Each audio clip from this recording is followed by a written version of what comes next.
నమస్తే. జూలై నెలలో 12 రాశుల వాళ్ళకి కూడా ఏ రకంగా ఈ గ్రహాల మార్పులు ఎంతటి చక్కటి రిజల్ట్స్ తేబోతున్నాయో తెలుసుకుందామా మరి? అయితే ఈ గ్రహాల యొక్క మార్పుల రీత్యా మీ గోచారాల రీత్యా అంటే వ్యక్తిగత గోచారాలు అనేవి కూడా ఉంటూ ఉంటాయి కదండి. ఈ గ్రహాల మార్పుల రీత్యా వచ్చే మార్పులు ఎలా ఉంటాయంటే ఈ 12 రాశి వాళ్ళకి కూడాను ఎప్పుడు నేను చెప్పే పాయింటే, కాకపోతే కొత్తగా చూస్తున్న వాళ్ళకి ఈ పాయింట్ అర్థం కావాలని నేను మళ్ళీ నొక్కి ఒక్కానిస్తూ ఉంటాను. చూడండి, ప్రపంచంలో ఇంత పాపులేషన్ ఉన్నప్పుడు ఈ పాపులేషన్ మొత్తానికి కూడా ఒక్కటే రిజల్ట్ వస్తుందని చెప్పడం అంత అప్రోప్రియేట్ కాదు. అయితే ఈ total world's population divided into 12 రాశులు అనమాట. అయితే మనందరం కూడా రకరకాల డేట్ ఆఫ్ బర్త్స్లో, రకరకాల టైమ్స్లో, రకరకాల ప్లేసెస్లో మనం పుట్టుంటాం, అవునా?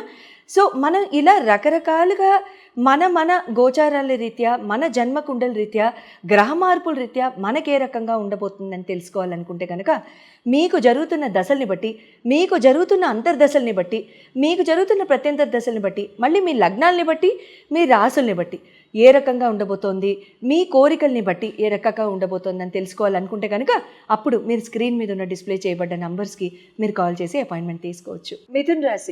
మిథున్ రాశి వారికి జూలై నెలలో ఏ రకంగా ఉండబోతోంది, ఏ రకంగా చక్కగా ఈ గ్రహాలన్నీ కూడా రాశి ఫలాల రీత్యా ఎంత చక్కటి రిజల్ట్స్ ఇస్తారు అనేది మనం తెలుసుకుందామా మరి? మీ రాశాధిపతి బుధ భగవానుడు మీకు ద్వితీయ స్థానంలోకి వచ్చేస్తున్నారు, కర్కాటకంలోకి. అయితే రవి గురు భగవానులు ఇద్దరు కూడా మీ గృహ ఎందే, అంటే మిథున రాశి ఎందే రవి భగవానుడు జూలై 15 కల్లా ముందుకు వెళ్ళిపోతారులేండి. కుజ భగవానుడు తృతీయంలో, కేతుతో పాటు శుక్ర భగవానుడు మీకు వ్యయ స్థానంలో 12వ స్థానంలో, రాహు భగవానుడు నవమంలో, తర్వాత శని భగవానుడు వచ్చి మీకు దశమ స్థానంలో ఉండడం జరుగుతుంది. హెల్త్ పరంగా కనుక చూసుకున్నట్లయితే మీ రాశాధిపతి బుధ భగవానుడు కాబట్టి బుధ భగవానుడు ఇక్కడ ఏ రకంగా ఉంటారు అంటే మీకు ద్వితీయ స్థానంలోకి వెళ్ళిపోతారు. కాబట్టి ఇక్కడ ఒక రకంగా చెప్పుకున్నట్లయితే మీకు ఎలా ఉంటుందంటే అది కూడా కర్కాటకం, చంద్రుడి రాశిలోకి వెళ్తారు ఆయన. సో ఇక్కడ మీకు కొంచెం స్ట్రెస్ రిలేటెడ్ ఆస్పెక్ట్స్ ఏమైనా ఎక్కువ అవుతాయి అనేది ఆలోచన. తర్వాత నిద్ర లేకపోవడం కానివ్వండి, లేకపోతే కమ్యూనికేషన్ పొరపాటున ఒక నోరు జారి ఏదైనా మాట అనడం కానివ్వండి, దాని మూలాన అక్కర్లేని తలకాయ నొప్పులు రావడం కానివ్వండి, అవి ఆలోచిస్తూ stress and anxiety and emotional aspects పెరగడం కానివ్వండి, దాని మూలాన వచ్చే ఈ న్యూరో ఆస్పెక్ట్స్ కానివ్వండి, యాంగ్జైటీ, డిప్రెషన్ కానివ్వండి, ఇటువంటివి పెరగడం కానివ్వండి, ఇలాంటివి జరగడానికి అవకాశం ఉంటుంది. So please watch out Mithun రాశి. Please do not speak more, less is more. That is very valuable advice. తర్వాత మీకు నరాల నొప్పులు కానివ్వండి, లేకపోతే మెడ నరాల నొప్పులు కానివ్వండి, భుజాల నొప్పులు కానివ్వండి, ఇటువంటివి, లేకపోతే స్కిన్ ర్యాషెస్ కానివ్వండి, స్కిన్ ప్యాచెస్ కానివ్వండి, ఆయింట్మెంట్ అయినా పెట్టుకోవాల్సిన అవసరం రావడం కానివ్వండి, జరగడానికి అవకాశాలు ఇక్కడ ఉంటూ ఉంటాయి. So please be very careful. అంటే నీళ్లు తాగేటప్పుడు కానివ్వండి, నీళ్లతో స్నానం చేసేటప్పుడు కానివ్వండి, ప్లీజ్ ఎన్ష్యూర్ సేయింగ్ దట్ పొల్యూటెడ్గా లేకుండా చూసుకుంటే సరిపోతుంది. ఎడ్యుకేషన్ అండ్ ప్రేమ వ్యవహారాలు, లవ్ అఫేర్స్ కనుక చూసుకున్నట్లయితే మీకు పంచమాధిపతి శుక్ర భగవానుడు అవుతాడు. అయితే ఇక్కడ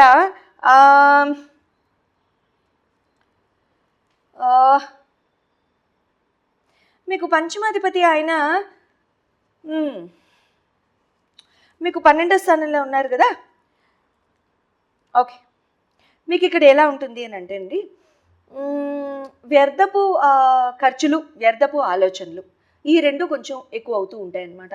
అంటే 1కి 4 సార్లు, అంటే ఎడ్యుకేషన్ పరంగా ఇది చేద్దాము అది చేద్దాము అని అనుకుని ఇక్కడ పెట్టచ్చు, ఈ ఇన్స్టిట్యూషన్లో చేరచ్చు, ఆ కోర్సులో చేరచ్చు అని అనుకోవడం, లేకపోతే ఇక్కడ ఫీజు కట్టేసేయడం, మళ్ళీ ఇంకో రెండో చోట కట్టేసేయడం, లేదా అది బాగోలేదని మళ్ళీ ఇంకోటి హాస్టల్లో చేరదాం అనుకోవడం, తర్వాత హాస్టల్ నచ్చకపోవడం, తర్వాత మళ్ళీ ఇంటికి రావడం, వాళ్ళ డబ్బులు వాపసు ఇవ్వకపోవడం పేరెంట్స్కి, ఇటువంటివి జరగడానికి అవకాశాలు ఉంటూ ఉంటాయి. లేకపోతే ఒక దగ్గర చేరిన తర్వాత మళ్ళీ ఈ కోర్స్ కాదు వేరే కోర్స్ అనుకోవడం, లేకపోతే ప్రేమ వ్యవహారాల్లో కాస్త ఖర్చులు అధికంగా ఉండడం కానివ్వండి, ఇలాంటివి జరుగుతూ ఉంటాయి.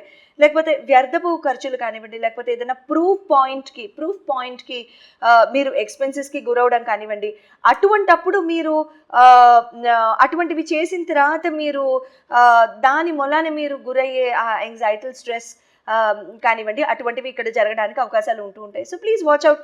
అవన్నీ కూడా ఆనందానికి పెట్టేది ఏదైనా ఉంటే పర్వాలేదండి, ఇబ్బంది ఏం లేకపోతే అది అన్నెసెసరీ ఎక్స్పెన్స్ కానివ్వండి, లేకపోతే ఏదైనా అన్నెసెసరీ వ్యర్థపు ఆలోచనలు కానివ్వండి, అటువంటివి అయితే మాత్రం ఒకసారి ఆలోచిస్తే మంచిదని నా ఉద్దేశం. తర్వాత వైవాహిక జీవితం, మ్యారిటల్ లైఫ్ కనుక చూసుకున్నట్లయితే మీకు ఇక్కడ గురు భగవానుడు అవుతారు కాబట్టి మీకు సప్తమాధిపతి, ఆయన మీకు మీ గృహం యందే ఉన్నారు కాబట్టి మంచిదే. ఒక రకంగా ఆలోచన పరంగా బాగుంటుంది, కమ్యూనికేషన్ పరంగా బాగుంటుంది, మంచి చెడు చెప్తూ ఉంటారు మీ మ్యారిటల్ పార్ట్నర్కి ఎప్పుడూ కూడా. ఆ రకంగా కనుక చూసుకున్నట్లయితే కూడా చాలా చాలా బాగుంటుంది, ఇబ్బంది అంటూ ఏమి ఉండదు. ఒక రకంగా లాస్ట్ ఇయర్ కంటే కూడా this year is much better అని చెప్తాను నేను మిథున రాశి వారికి. సో ఇద్దరు కలిసి గ్రో అయ్యి ఇవాల్వ్ అయ్యే టైం ఇది. So please grow, please evolve together. That's what a marriage is. Two people should be together and two people should have a beautiful companionship. And, eppudu cheppukuntu undali. You should keep, boosting each other in every sense possible. That I think matters a lot in a union or a companion, because there is adi kaakunda inka vere aspect anedi ikkada undadandi. Because now as a psychologist and as a therapist also, this is what I tell clients or patients all the time. Keep evolving together. Marriage is not a business partnership andi. Marriage is something which you grow together, you evolve together, and I think that makes more sense.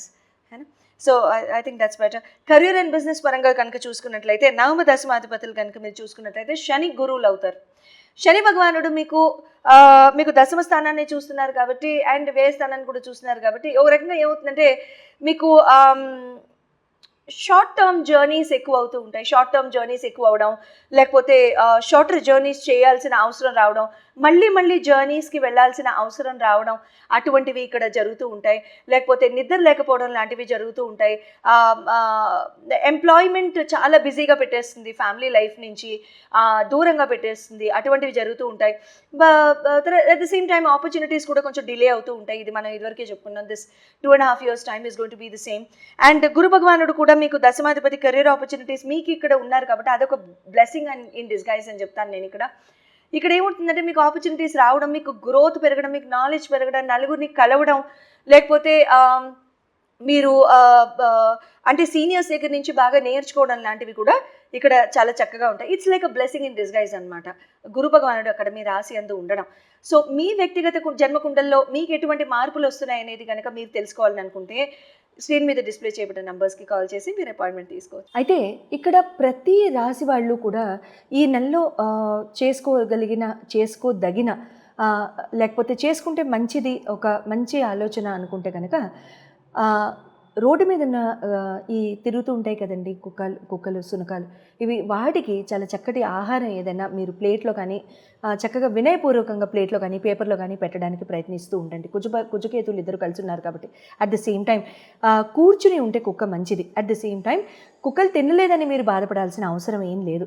యథావిధిగా ప్రతి నెల కూడా మనం హనుమాన్ చాలీసా, ఇది 9 number కాబట్టి హనుమాన్ చాలీసా చదువుకుంటాం కాబట్టి 2 సార్లు ప్రతిరోజు హనుమాన్ చాలీసా చేయడానికి ప్రయత్నించండి. అట్ ద సేమ్ టైం ఇక్కడ ఓం నమ శివాయ జపం కూడా 108 సార్లు మీరు ప్రతిరోజు కనుక చేసుకున్నట్లయితే జీవితం చాలా చక్కటి మార్గాన్ని చూస్తుంటుంది. లేకపోతే కంగారు కానీ, లేకపోతే మనస్పర్ధలు కానీ, గొడవలకు కానీ ఏ రాశి వాళ్ళు వెళ్లకుండా ఈ జూలై నెలలో మనల్ని మనం కాపాడుకోవచ్చు. శుభం.